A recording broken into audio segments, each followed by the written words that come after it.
الحمد للہ وکفا والصلاة والسلام علی عباده الذین اصطفى اما بعد فقد قال اللہ تعالی في الكلام المجید والفرقان الحمید ما كان محمد ابا احد من رجالکم ولكن رسول الله وخاتم النبيين وكان الله بكل شيء عليما سبحان ربك رب العزة عما يصفون وسلام على المرسلين والحمد لله رب العالمين اللهم صل على سيدنا محمد وعلى آل سیدنا محمد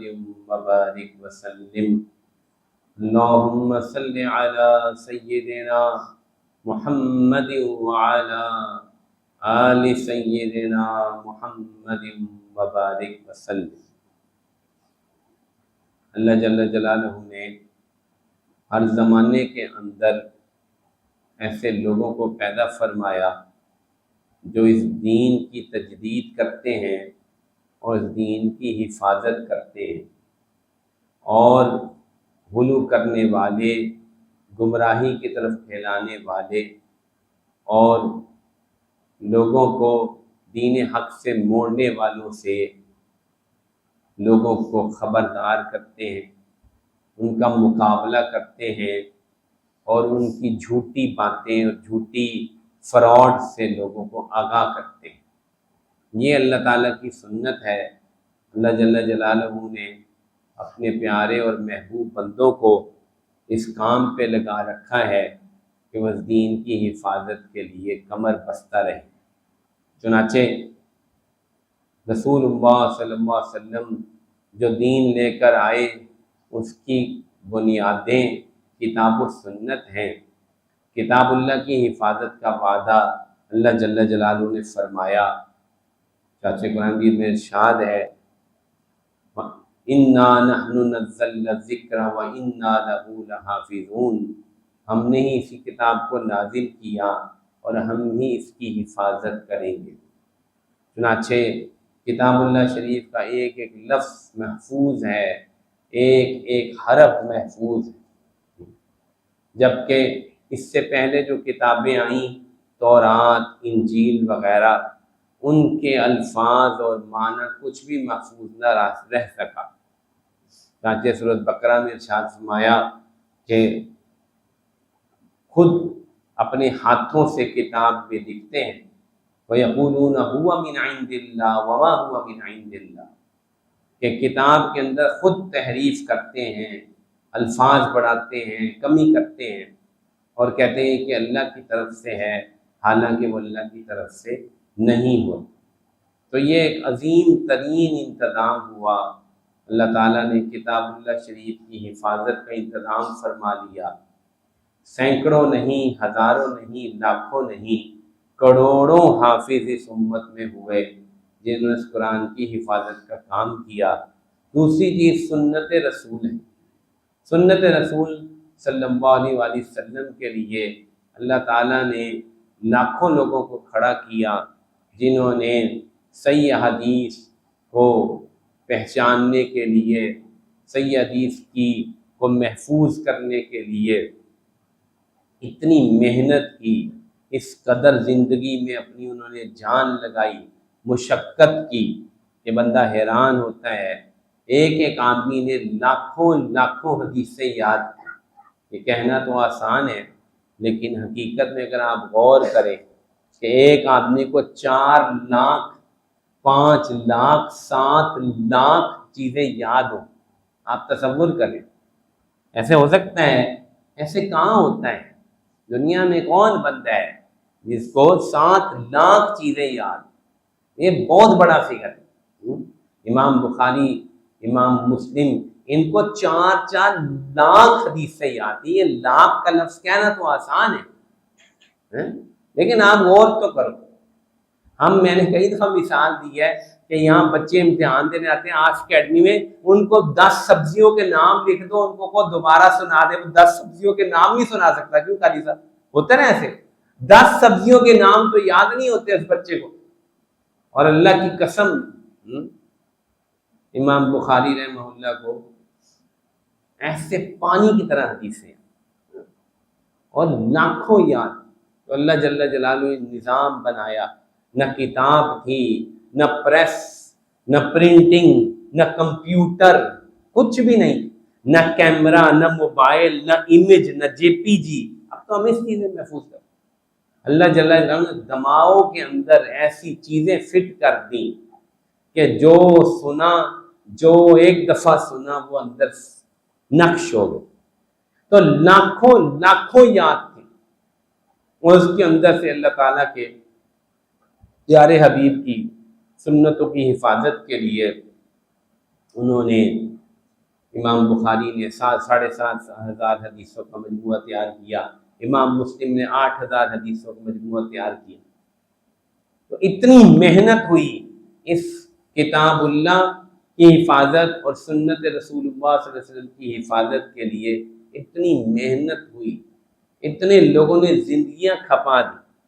اور ایسے نہیں، اللہ کے نبی نے خوشخبری دے دی، نظر اللہ امرعن سمع مقالتی فحفظها ووعاها وعداها. اللہ تعالیٰ تر و تازہ رکھے اس آدمی کے چہرے کو جو میری بات سنے، اس کو یاد کرے، اس کو آگے پہنچائے.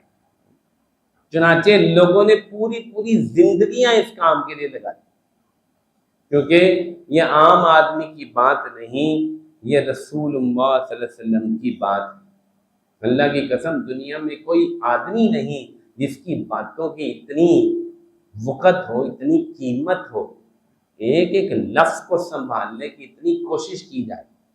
اور اس کے بعد اللہ جل جلالہ کے پیارے حبیب صلی اللہ علیہ وسلم کی سنتوں کو محفوظ کر لیا، حدیثوں کو محفوظ کر دیا.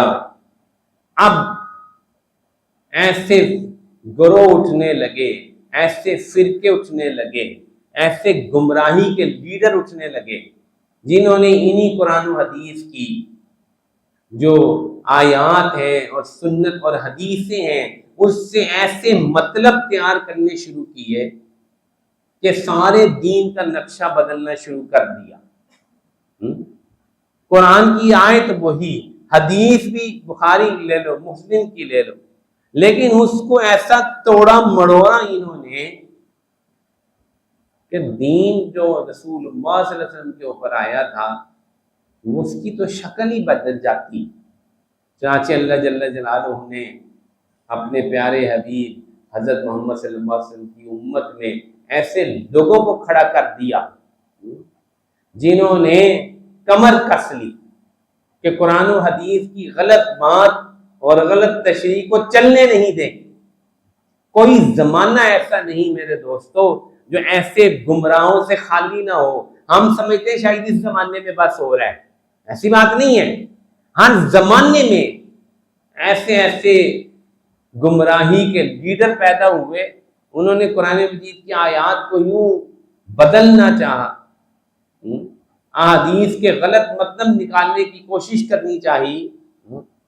انہوں نے اپنے ساتھ لوگ تیار کیے، اور میں سمجھتا ہوں کہ اصل میں جیسے اللہ، یہ میری بات ذرا نوٹ کیجیے گا، جیسے اللہ جل جلالہ اپنے پیارے پیغمبروں کو چنتے ہیں نا، عالم ارواح میں چنا تھا ان کو چنتے ہیں اور ان کو پھر بھیجتے ہیں لوگوں کی ہدایت کے لیے، ایسے ہی اللہ کی قسم شیطان جو ہے وہ بھی اپنے خاص ایجنٹ چنتا ہے، اپنے خاص ایجنٹ چنتا ہے، ان کو سلیکٹ کر. چنانچہ بھی چند دن پہلے کی بات ہے کہ ہم شبان کی ختم نبوت کی کارگزاری تھی، وہاں افریقہ کی کارگزاری سنانے کے لیے گئے. وہاں وہ ڈاکٹر صاحب جو ہمارے ہاں بھی مسجد فتح میں بھی آتے ہیں، ان سے دوبارہ ملاقات ہوئی. انہوں نے تفصیل سے جو ہے وہ گوہر شاہی کے بارے میں کئی باتیں مجھے بتائیں. تو میں اتنا زیادہ واقف نہیں تھا، نہ میں نے اس کو کبھی دیکھا تھا، نہ اس کو میں نے کبھی سنا تھا؟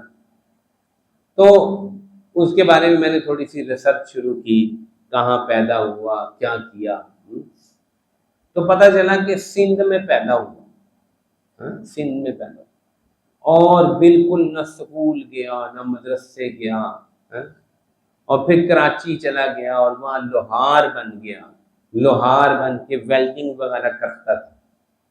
پھر پتہ نہیں کیا ہوا، میں تو وہی جو بات کر رہا ہوں، وہی شیطان کی جو سلیکشن ہوتی ہے وہ ہو گئی، واپس آ گیا، اور پھر جو ہے وہ پرانی کچھ بات ہے، یہ 60 اور 70 کی دہائی کے درمیان یہ بندہ جو ہے 75 میں پھر وہ دوبارہ ظاہر ہوا، تو جنگلوں میں نکل گیا، اور جنگلوں میں پتہ نہیں چلے کاٹتا رہا اور کیا کرتا رہا۔ یہ جو چلے کاٹنا ہے نا، جنگل میں جانا، چلے کاٹنا، اس میں بھی بہت خطرہ ہوتا ہے۔ بندہ کسی کو بڑا نہ بنائے اور چلنا کاٹنا شروع کر دے نا، تو شیطان آ کے اس کو سب کچھ پٹی پڑھا دیتا۔ تو وہی ہوا، کوئی کسی کی رہنمائی تو تھی ہی نہیں، تو وہ چلے کاٹ کے آخر کار 1975 میں نمودار ہو گئے۔ شیطان کی سلیکشن مکمل ہو گئی، اور اس نے جناب آ کر جو ہے وہی دعوے شروع کیے جو مرزا غلام احمد قادیانی نے کیے ہوئے۔ پہلے اس نے کہا کہ میں مسیح ابن مریم ہوں، پھر کہا کہ میں مہدی علیہ السلام ہوں، پھر کہا کہ میں جو ہے وہ اللہ کا رسول ہوں، پھر آگے دعویٰ کر دیا کہ میں خود رب تعالیٰ ہوں، اللہ تعالیٰ حفاظت فرمائے۔ اور جو ہے وہ اس طرح کے الہامات اور وہ ساری باتیں اس نے بیان کرنی شروع کی، اور چونکہ بندہ لیٹسٹ ہے ذرا، تو میں نے یوٹیوب پہ جا کے اس کو 4-5 باتیں بھی سنی، عجیب کوئی، یعنی کہ نہ منہ نہ متھا، گھوڑی چڑھیا پھتا، وہ ابا جی کہتے تھے، نہ شکل ہے نہ کوئی منہ ہے۔ پیغمبر جو ہوتے ہیں، آپ غلام احمد قادیانی کو دیکھ لیں، وہ اتنا قریب المنظر ہے، اتنی بری شکل ہے اس کی، ایک ہی بیچارے کے پاس تصویر ہے، وہ بھی شراب پی کے پتہ نہیں کھینچی ہے، تو بہت ہی بری شکل ہے، ایک آنکھ چھوٹی ہے، دوسری بھینگی ہے، عجیب سا، اور یہی حال اس کا ہے۔ تو پیغمبر تو انتہائی خوبصورت ہوتے تھے بھائی، پیغمبر تو انتہائی حسین و جمیل ہوتے تھے۔ صحابہ کی عادت ہے کہ وہ آپ علیہ السلام کے چہرے کی طرف دیکھتے نہیں تھے ادب کی وجہ سے، لیکن کتنی روایات ملے گی کہ چاند نکلا تھا 14ویں کا، اور ہم کبھی چاند کو دیکھتے تھے، کبھی رسول اللہ صلی اللہ علیہ وسلم کو دیکھتے۔ اس کے ماننے والوں نے کہا کہ بھئی چاند کے اندر جو ہے وہ ریاض گوہر شاہی کی تصویر نظر آ رہی ہے، وہ باقاعدہ چاند کے اندر تصویریں نکال کے بہت زیادہ اس کو پھیلایا۔ تو اللہ جل جلالہ کتنے حلیم ہیں، کتنا اللہ کا حلم اور صبر ہے۔ حدیث میں آتا ہے کہ اللہ تعالیٰ فرماتے ہیں کہ ابن آدم مجھے گالی دیتا ہے، ابن آدم مجھے گالی دیتا ہے، اور وہ گالی کیا دیتا ہے کہ وہ کہتا ہے کہ میرا بیٹا ہے۔ اللہ تعالیٰ فرماتے ہیں کہ وہ کیا کہتا ہے کہ میرا بیٹا ہے، حالانکہ میں تو اولاد سے پاک۔ پھر فرمایا کہ ابن آدم مجھے برا بھلا کہتا ہے،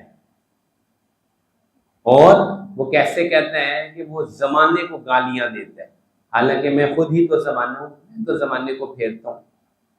تو یہ اللہ کا بیٹا قرار دینا، اس کو اللہ تعالیٰ کو گالی دینے سے حدیث میں تعبیر کیا ہے، اور اللہ کو اذیت دینے سے، یؤذینی ابن آدم، یسبنی ابن آدم، ابن آدم مجھے گالی دیتا ہے، ابن آدم مجھے تکلیف پہنچاتا ہے، وہ کہتا ہے میرا بیٹا ہے، وہ جو خود کہے میں خدا ہوں۔ خود سوچو ذرا، تو اللہ جل جلالہ کتنے حلیم ہیں کہ ایسے لوگوں کو بھی مہلت ملی رہتی ہے، اور وہ اپنی دجالیت جو ہے وہ پھیلاتے رہتے ہیں، اور اپنا جھوٹ جو ہے وہ پورے زمانے میں پھیلاتے رہتے ہیں۔ اور آج جو ہے وہ ان لوگوں کو بہت زیادہ جو ہے وہ تیزی حاصل ہو چکی ہے میڈیا کی وجہ سے۔ تو بھائیو یاد رکھنا، یہ زمانہ ہے فتنے کا، اور اس زمانے کے اندر ایسے بہت سے جھوٹے پیدا ہوتے رہیں گے اور ہو رہے ہیں اور ہمیشہ ہوتے رہیں گے۔ تو ہمارا کام کیا ہے کہ ہم نے اللہ تعالیٰ کے پیارے حبیب حضرت محمد صلی اللہ علیہ وآلہ وسلم کے علاوہ کہیں دیکھنا نہیں۔ ہنسی میری بات یاد ہے، میں نے پچھلا بھی شاید نقل کی تھی یہ بات کہ حضرت عطا اللہ شاہ بخاری رحمہ اللہ نے پوری زندگی جو ہے وہ قادیانیت کے خلاف محنت میں لگا دی، جیلیں کاٹیں، سفر کیے، مارے برداشت کی۔ ایک جلسے میں انہوں نے فرمایا، یہ بات بڑی عجیب ہے، وہ فرماتے ہیں کہ اگر مرزا غلام احمد کی تو شکل ہی نہیں نا کوئی، وہ فرماتے ہیں کہ اگر کوئی بندہ آ جائے جو یوسف علیہ السلام سے زیادہ حسین ہو، یوسف علیہ السلام سے زیادہ حسین، اور جو ہے وہ بہت بڑا خطیب ہو اور شیریں زباں ہو اور کلام کا ماہر ہو اور شعر و شاعری کا بادشاہ ہو، اور حسن میں تو بتا ہی دیا اس کا کوئی فانی نہ ہو، ثانی نہ ہو اس کا حسن میں، کہاں اگر ایسا بھی کوئی آ جائے نا تو ہم تو محمد رسول اللہ کے علاوہ کسی کو دیکھنا بھی پسند نہیں کرتے، کوئی آئے تو صحیح، ہم تو تھوکتے ہیں اس کے منہ پہ۔ میرے بھائیوں، ہماری یہ مجلس جو ہے یہ اسی لیے ہے کہ ہم سب کا تعلق رسول اللہ صلی اللہ علیہ وسلم سے مضبوط ہو، پکا تعلق ہو۔ پچھلا بھی شاہ صاحب نے درود شریف پہ بیان کیا تھا، رسول اللہ صلی اللہ علیہ وسلم کا جو تعلق ہے نا، جو ان کی محبت ہے، وہ دین کی بنیاد ہے، جڑ ہے، اصل ہے۔ اگر مجھے آپ کو اس کا کچھ ذرہ بھی حاصل ہو گیا نا، انشاءاللہ ہماری پوری زندگی بن جائے گی، پوری زندگی بن جائے گی ہماری۔ رسول اللہ صلی اللہ علیہ وسلم سے اگر تعلق کٹ گیا نا تو سب کچھ برباد ہو جائے گا، تباہ ہو جائے گا، کچھ بھی نہیں بچے گا، کچھ بھی نہیں بچے گا۔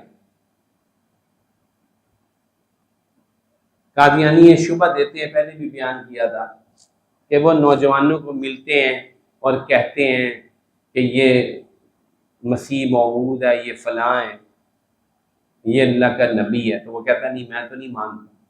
بولا بالا آدمی ہوتا ہے، اسے کہتے ہیں اچھا استخارہ تو کر کے دیکھ لو، استخارہ کر لو کہ مرزا جو ہے وہ اللہ کا نبی ہے یا نہیں۔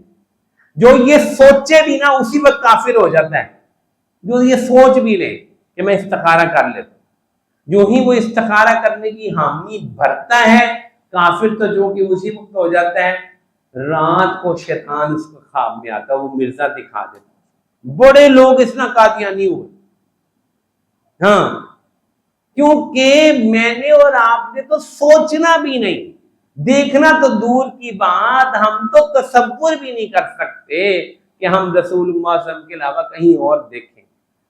ہاں، یہ ہمارے ایمان کی جڑ اور بنیاد ہے، یہی ہمارا، بھلے ہزاروں آ جائیں، ہزاروں جو ہے وہ دعوے دار پیدا ہو جائیں، ہمیں بس ایک ہستی ہے جن سے ہمارا تعلق جڑا ہے، وہی ہمارے ایمان کی جان ہے۔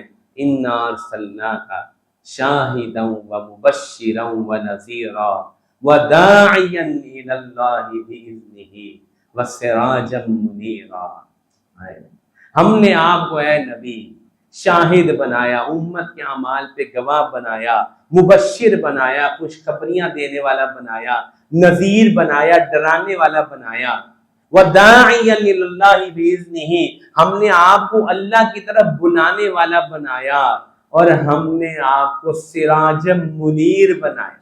سراج سمجھتے ہیں کسے کہتے ہیں؟ تم سب عربی پڑھ چکو، چراغ کو کہتے ہیں، چراغ کو، اور منیر روشن کو کہتے ہیں۔ تو سراج منیر جو ہے وہ ایک تمثیل اللہ نے بیان کی۔ رسول اللہ صلی اللہ علیہ وسلم ہمارے لیے چمکتے ہوئے سورج سے زیادہ ہیں، ہدایت کے آفتاب ہیں رسول اللہ صلی اللہ علیہ وسلم، ہدایت کے آفتاب ہیں۔ میں یہ کہتا ہوں جس بندے کے دل میں، جس مسلمان کے دل میں جو ایمان ہے، جو جتنا ایمان ہے وہ اصل میں رسول اللہ صلی اللہ علیہ وسلم کے جو ہدایت کا آفتاب ہے اسی کی کرن پڑ رہی ہے، اس کے علاوہ کچھ نہیں خدا کی۔ یہ وہاں سے جو کرنیں آ رہی ہیں نا ہدایت کی، وہ ہم سب کے دل پہ جو پڑی ہے نا، اسی سے ہمیں یہ چیز میسر ہے۔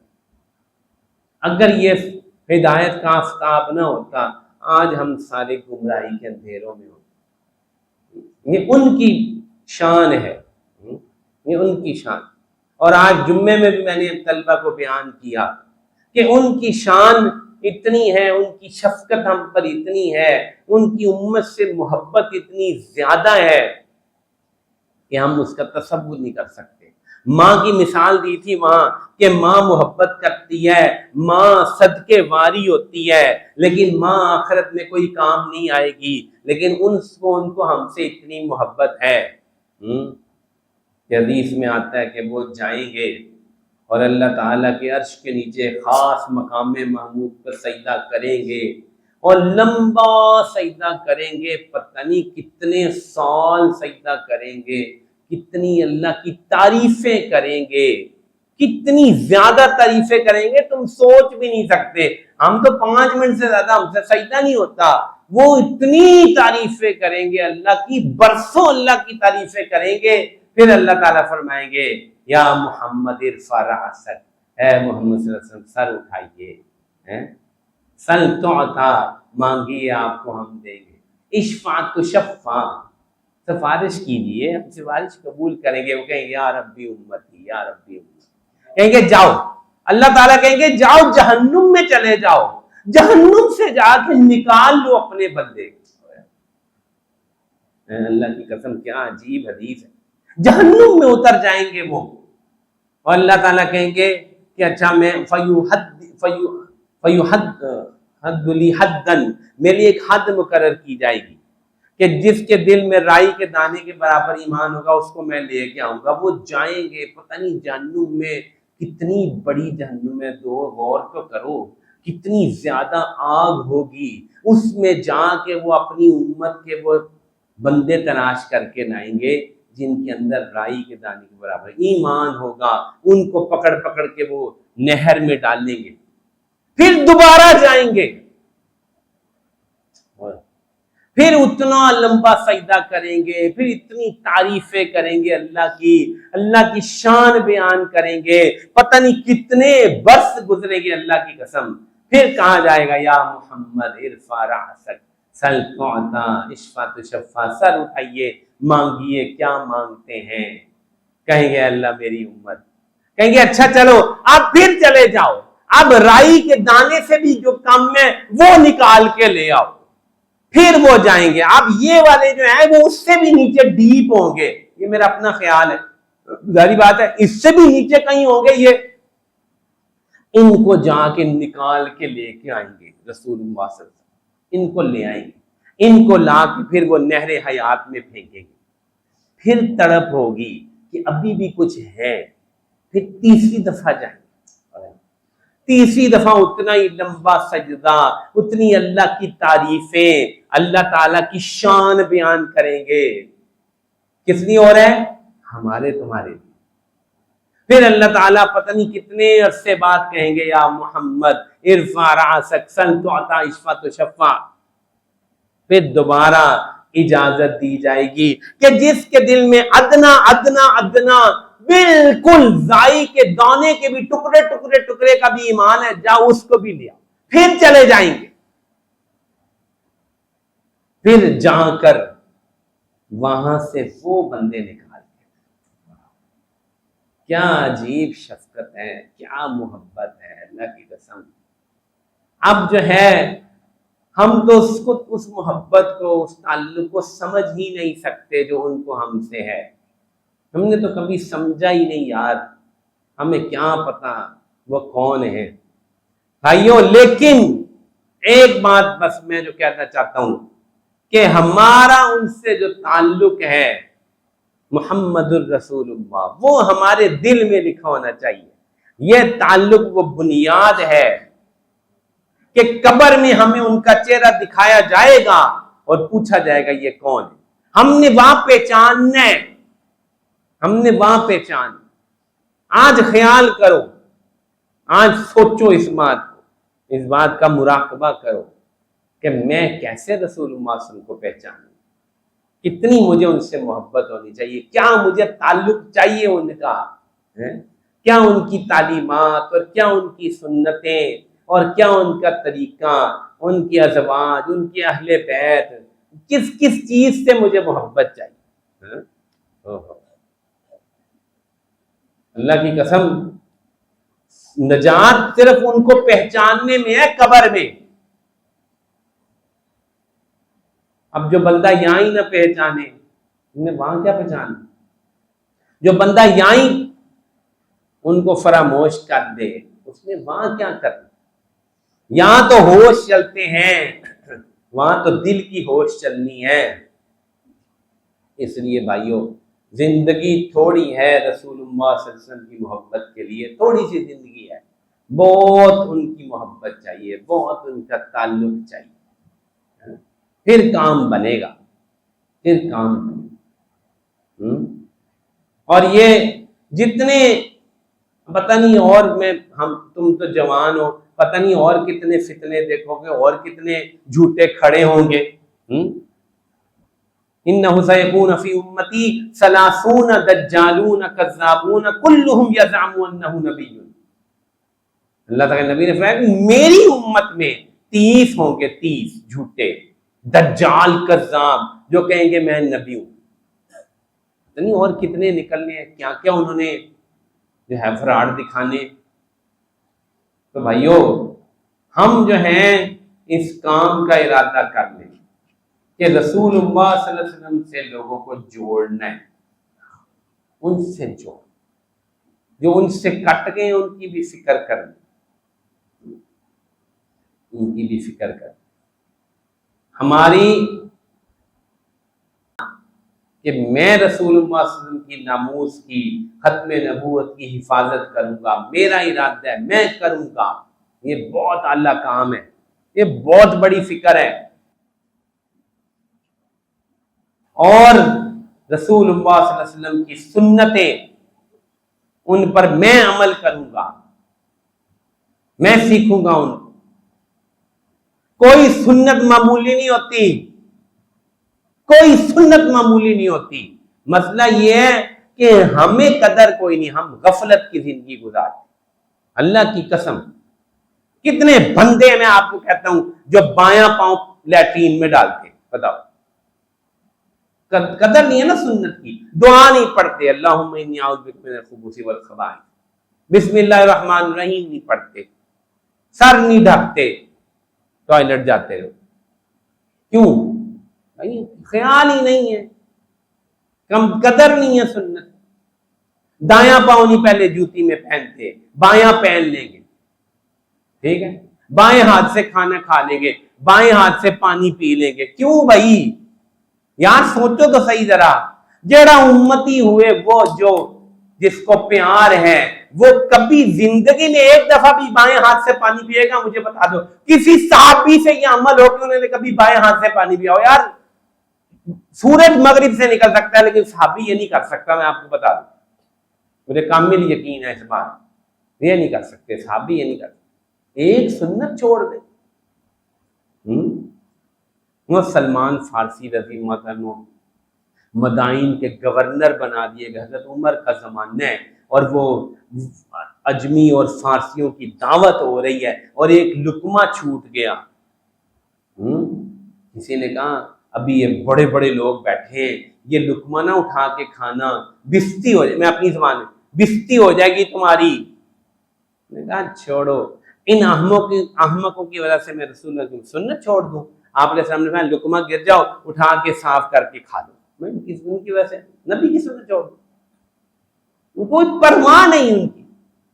اب سوچو ذرا ہم کتنے جو ہیں بعض جگہ ایفیشینٹ بنتے ہیں کہ یار بڑے لوگ ہیں، ہمیں ایسے پینڈو سمجھیں گے، یار چلو ہم بھی کھڑے ہو کے کھانا کھا لیتے ہیں. حضرت ڈاکٹر صاحب رحمۃ اللہ علیہ ہمارے شیخ جو تھے نا، وہ ایک دفعہ وہ نکاح پہ کسی نے انوائٹ کیا، وہاں چلے گئے. یہ ہمارے کافی سارے ساتھی ساتھ تھے حضرت, اور وہاں نہ کھڑے ہو کے کھانا, ٹیبلیں لگی ہوئی تھی. حضرت نے کہا مریدوں کو بیٹھ کے ہم کھانا کھائیں گے. کوئی جگہ نہیں تھی بیٹھنے کی. حضرت نے اپنا امامہ کھول دیا, امامہ کھول کے بچھا دیا, کہا یہ دسترخوان ہے. مریدوں کی چیخیں نکل گئی کہ یار یہ کیا ہو گیا. کہا کوئی نہیں, ہم نے سنت پہ عمل کرنا. ایسے وقت ہوتی ہے سنت کہ یار میں جو ہے وہ سنت چھوڑ نہیں سکتا, سنت نہیں ترک کر سکتا میں. جو مرضی کسی کو مخالفت ہوتی ہے, برا لگتا ہے تو لگے. تو بھائیو یہ طریقہ ہے نا, درود شریف کا طریقہ شاہ صاحب نے بتایا تھا. سنتوں پہ عمل طریقہ ہے, سنتوں سے محبت, سنتوں پہ فخر کہ یار ہمارا ان سے تعلق ہے رسول اللہ صلی اللہ علیہ وسلم سے. ہمارے دین کی جڑ اور بنیاد وہ ہیں. جو بات انہوں نے کہی ہے بس وہ حرف آخر ہے, اگر وہ صحیح حدیث سے ثابت ہو جائے. مجھے کچھ سننا ہی نہیں. واقعہ یاد آ گیا, حبیب بن زید انصاری رحمہ اللہ رضی اللہ تعالیٰ عنہ, آپ علیہ السلام نے فرمایا کہ مسیلمہ کے دربار میں کون جائے گا, کون جائے گا. کہا میں جاؤں. چلے گئے. 10 بچے تھے ان کے, 10 بچوں کے باپ تھے. بہت بڑا کنبہ تھا ان کا. ان کو بھی پتا تھا جان جائے گی, لیکن ان کو تو موقع چاہیے ہوتا تھا رسول اللہ صلی اللہ علیہ وسلم کی محبت میں قربانی کرنے کا. وہاں پہنچ گئے. مسیلمہ نے کہا تو کون ہے؟ کہا میں حبیب بن زید رسول اللہ صلی اللہ علیہ وسلم کا ایلچی ہوں. کہا تشہد ان محمد رسول اللہ, تو گواہی دیتا ہے کہ محمد اللہ کے رسول ہیں؟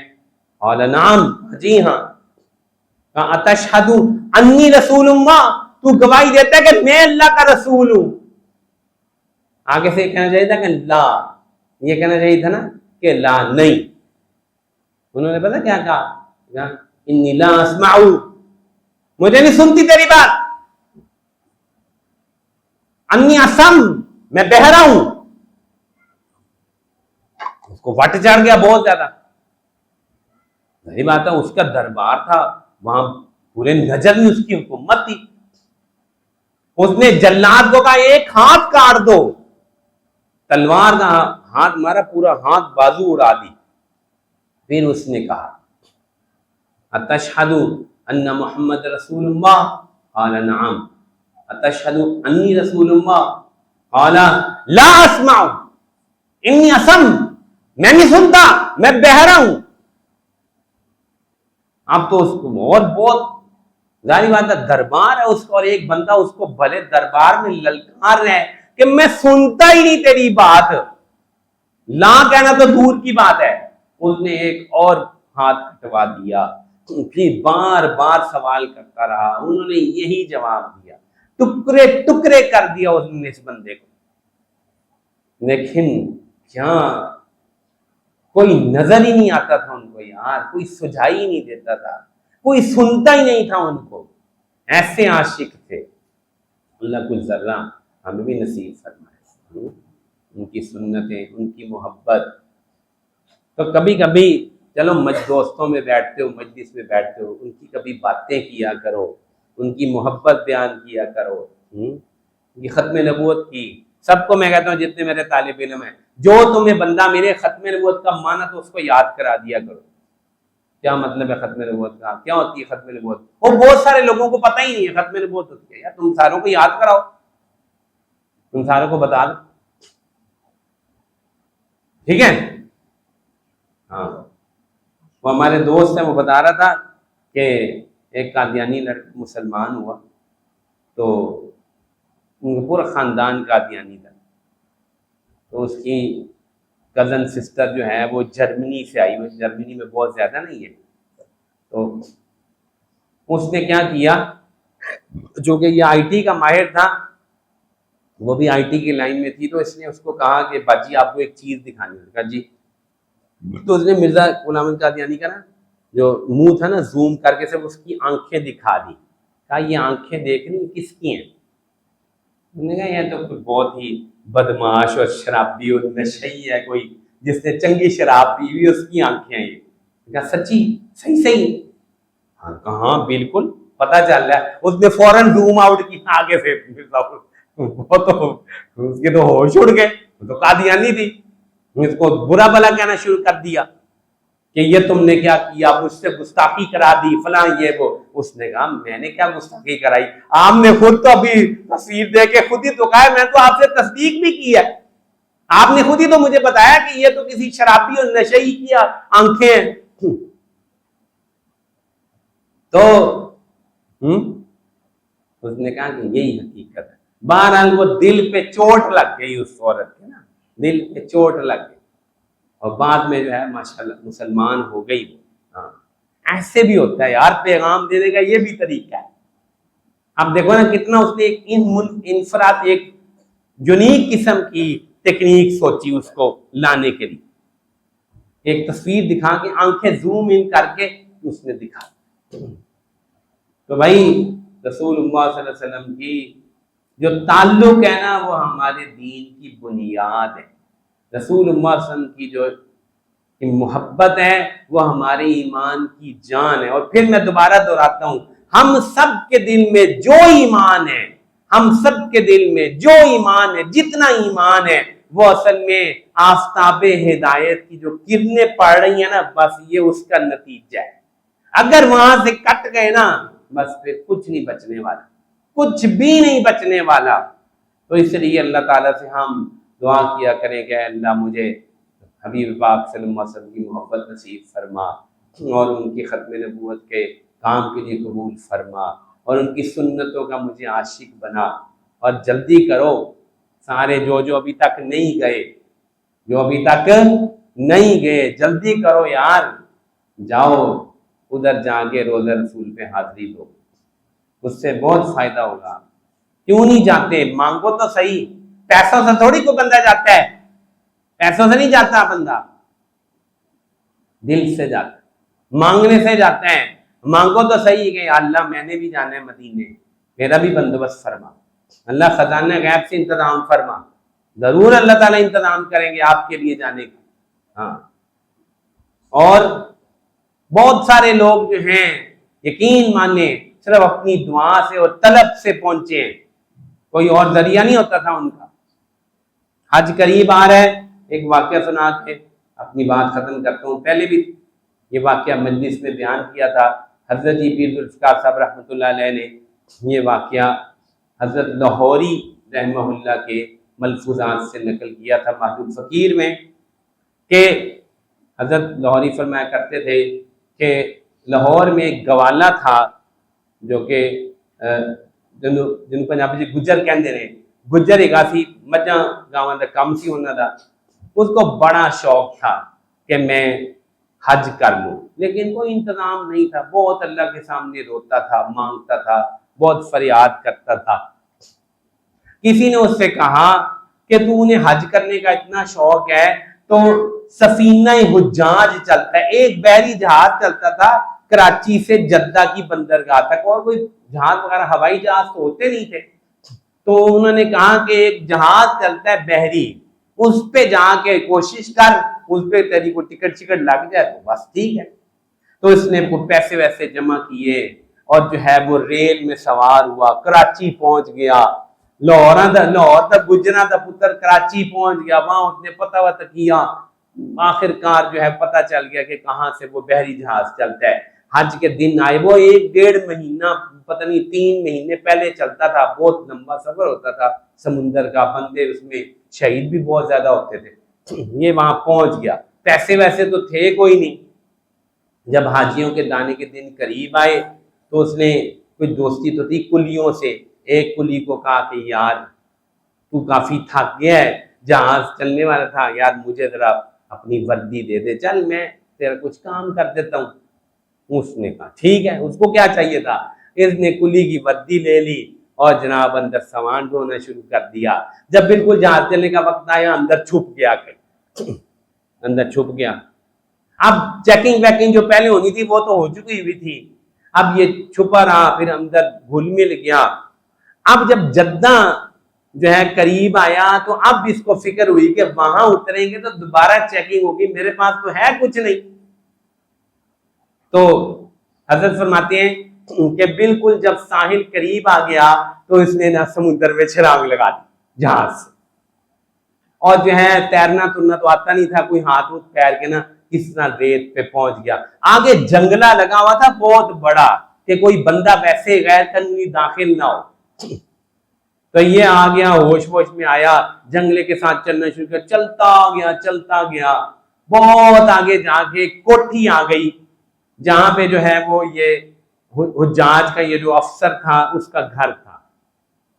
اب خدا کی شان دیکھیے کہ اس کا بچہ جو ہے وہ دودھ نہیں لے رہا تھا، کوئی بیماری تھی، اور ڈاکٹروں نے یہ ترغیب کہا کہ گائے کا دودھ اس کو پلایا جائے، تو انہوں نے کہیں سے گائے ارینج کی تھی لیکن دودھ نکالنا نہیں آتا تھا۔ اب ایک بندہ جو ہے گائے کا دودھ نکالنے کی کوشش کر رہا تھا اور وہ گائے اس کو ٹانگیں مار رہی تھی، اس نے دیکھ لیا، این یہ ادھر پہنچا، جنگلے کے پیچھے یہ عمل ہو رہا تھا، اس نے اسے کہا مجھے اندر آنے دے، اشارہ کر کے، عربی تو آتی نہیں تھی، اشارہ کر کے اسے کہا کہ مجھے آنے دے۔ اس نے تالا کھول دیا، اندر گیا، یہ تو گجر تھا، اس کا تو کام ہی یہ تھا، اس نے آرام سے گائے میلی، مجنو میلنا، اور دودھ نکال کے پورا برتن بھر کے دے دیا۔ وہ بڑے پریشان تھے، دودھ نکلتا نہیں تھا۔ اب جو دودھ نکل کے گیا وہ افسر بڑا خوش ہوا، اس نے کہا یہ کیسے ہو گیا؟ اس نے کہا ایک بندہ ایسے تھا، اس نے کہا بلاؤ، اس کو بلا لیا، اس نے کہا تو کہاں سے آیا؟ خیر اس وقت تو یہ جو ابھی اس نے اشارہ کیا، اس نے کہا بس ٹھیک ہے اس کو رکھو۔ اس نے دودھ نکالنا شروع کیا، وہاں پہ ان کا بچہ بھی صحت یاب ہو گیا، اس کو کچھ عربی بھی آ گئی۔ پھر اس نے اس کو ساری سٹوری سنائی کہ میں تو یوں حج کرنے آیا۔ اس نے کہا کہ کوئی مسئلہ ہی نہیں ہے، تجھے ہم حج کرائیں گے۔ اور پھر جو ہے اس کو عربی لباس دیا اور توپ پہن کے، اس نے چوغا پہن کے، حضرت فرماتے ہیں کہ وہ جو ہے حج کے دنوں میں اس افسر نے اس کو اپنی موٹر میں بھیجا کہ جا حج کر کے آ۔ تو گجروں کا لڑکا اپنی دل کی تمنا کی وجہ سے لاہور کا گوالہ، حضرت غوری فرمایا کرتے تھے، لاہور کا گوالہ اپنی طلب کی وجہ سے حج کرنے پہنچ گیا، اور اللہ نے ایسا نظام بنایا کہ اس نے سرکاری پروٹوکول سے حج کیا۔ کیا پتہ چلتا ہے؟ پتہ چلتا ہے کہ دل چاہیے وہاں جانے کے لیے۔ ہم بھی دعا کریں گے، روضہ رسول پہ جانے کی، حاضری کی تمنا کریں گے، ختم نبوت کا کام کریں گے، سنتوں کو زندگی میں لائیں گے، اللہ تعالیٰ ضرور دروازہ کھولیں گے۔ آپ بھی جائیں گے انشاءاللہ تعالیٰ، اللہ ہمیں بھی لے جائے۔ تو رسول اللہ صلی اللہ علیہ وسلم سے جو تعلق ہے وہ ہم جتنا مضبوط کرتے جائیں گے اتنا ہمارا دین بچ جائے گا، فتنوں سے، آزمائشوں سے، جھوٹوں سے، ان سب سے بچ جائے گا۔ اللہ جل جلالہ سے دعا ہے کہ اللہ تعالیٰ ہمیں خالص اور کامل نسبت رسول اللہ صلی اللہ علیہ وسلم کی نصیب فرمائے۔ وآخر دعوانا الحمدللہ۔